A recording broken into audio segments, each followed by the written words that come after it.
Narda, welcome to the show. Great to have you. Thank you for coming. Tell me about the area you grew up in. You were in Igorot. What was it like for you growing up?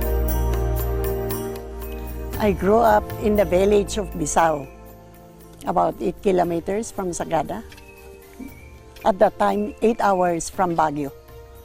But I had a very happy childhood because I would go with my sisters and my mother to the farm to plant rice, harvest rice, and we were very happy. We worked hard, but we enjoyed being together. Yes. Your father was a missionary, Yes. right? But your mother did not go to school, but she was very hardworking, so you helped her in the store. Tell us about you had this business sense from a very young age. I was selling bread in the village. So early in the morning, I would carry the box of bread and I would go from house to house to sell bread. And I enjoyed it because they offered me coffee or kamote in the morning, and then they paid in rice and even bottles. Very business-minded so early. And you also learned to weave from your mother, because this is an art that you were exposed to very young, right? Yes, and I used to wind thread. While she's weaving, I was mixing the colors also that she liked in winding it so that she can wear in the backstrap. So you ended up at some point in Manila, St. Luke's. You took up Yes. St. Luke's at Quezon City. How was that? I mean, from nursing, you were a staff nurse, then you became a private nurse. How did, tell me about that Because journey. after graduation, we were told to go to Sagada. Sagada, it's an outreach of St. Luke's Hospital. So, but the nurses who go to Sagada, 100% get married. So I told our administrator, if I get married in Sagada, it will be your fault. Because most of us go to the States, really. So I said, no, you only 1 year, please, for 1 year. So I agreed, and I went. And here I met my handsome. Your husband. That's in Baguio. That's when you were sent to St. Theodore's, no? Yes. Sa Baguio. Narda's unique craftsmanship and artistry have won her numerous awards and recognitions. Her inspiring story was featured in a television commercial of the Development Bank of the Philippines in the 80s to encourage entrepreneurship. In 1982, Narda received the Golden Shell Award for Excellence in Exports. In 1989, President Corazon Aquino presented her with the Countryside Investor Award. She was also named the Ernst & Young Small Builder Entrepreneur of the Year Philippines in 2013. Throughout the ups and downs of the business, Narda managed to keep things together at home. Thanks to a great partnership with her husband of 50 years, raising 2 children, and now happily enjoying 8 grandchildren who are all helping out in the business.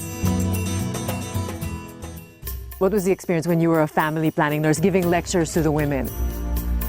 I would wait, I would gather. We talk like this casually while I was meeting.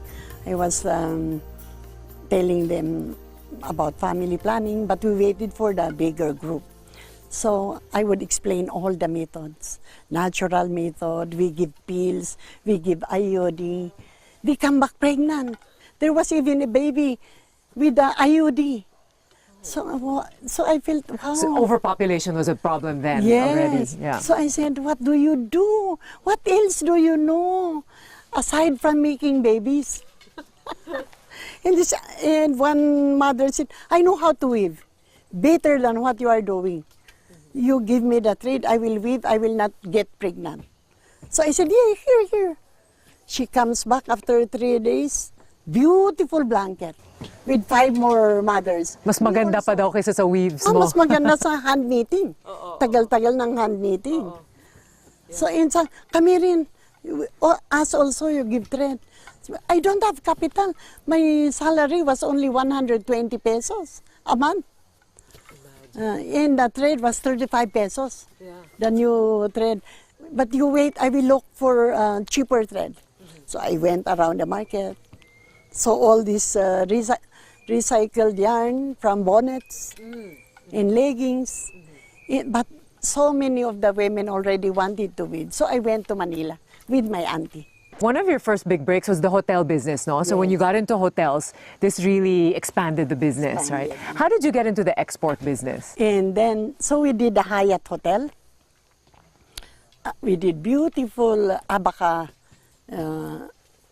traditional way for the Hyatt Hotel. Can you tell that story again? How did that happen? There was a time you got swindled. So I went to the development bank and told them the story, that this was what happened. And the president said, okay, you offer your fabrics to the hotel that we are financing. And then at the Hyatt, the contractor for the rooms, they were renovating, could not deliver. He gets the money in gambles.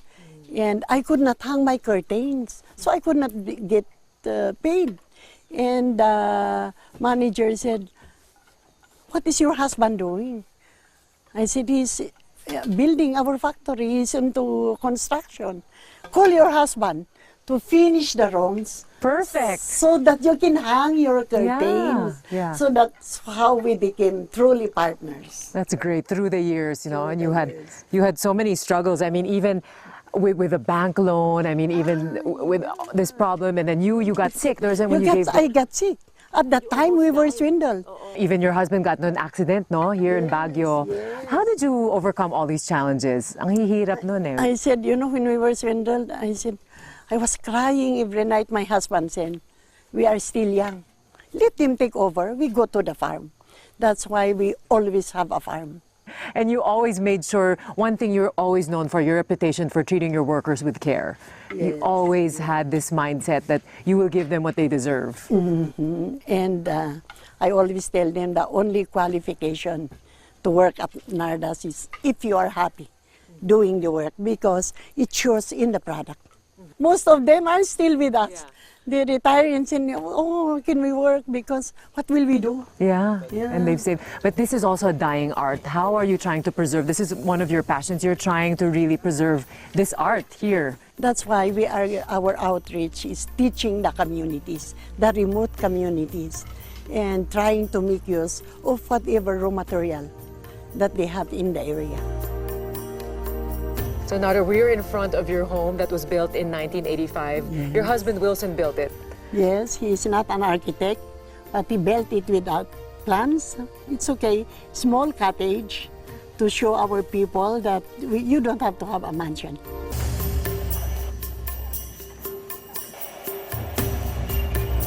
You also put up the foundation, the Winaka Foundation. Tell us about that. The Winaka Foundation is named after the waka, because the waka, which is a vine with a violet flower, is used for binding firewood, binding house parts, because at that time there were no nails. And it's also our acronym, Wilson and Narda Capuyan. So it forms we vision it as binding people together, which is what we like, for them to live in peace, to have a happy family, and to stay with the culture. Yes, and this is exactly what this place really teaches, the Winaka Eco-Cultural Village. What is it that you envision? When you built this place, what did you really have in mind? Well, we want to show our friends where we came from. This house was the birthplace of my husband. And because even if you go to Sagada, there are no more houses. So this like 100-year-old nipa, yes, no? yeah. Always bringing the best of Philippine culture wherever you go.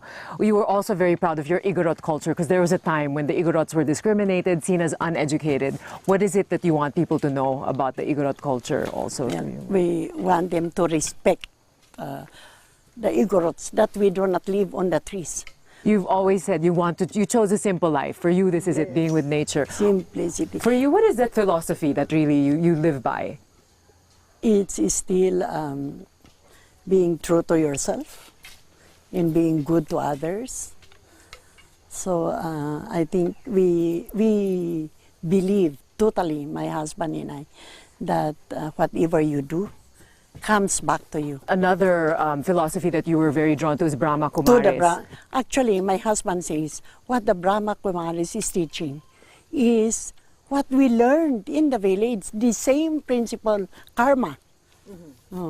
So in this place, that's why you feel good, because the Brahma Kumaris had been doing the retreat here way back since we opened. Before, with 600 women, 24 hours, I used to be very angry. I stand and see something wrong. But with my meditation, I have become like this, at least more relaxed, no stress, especially with this wonderful peace. I really see that in you. And there is a magic in this place. Thank you very much, Narda, for being on the show today. Thank you very much also. Thank you for coming to our faraway place. Thank you. I don't want to go home anymore. I want to stay here.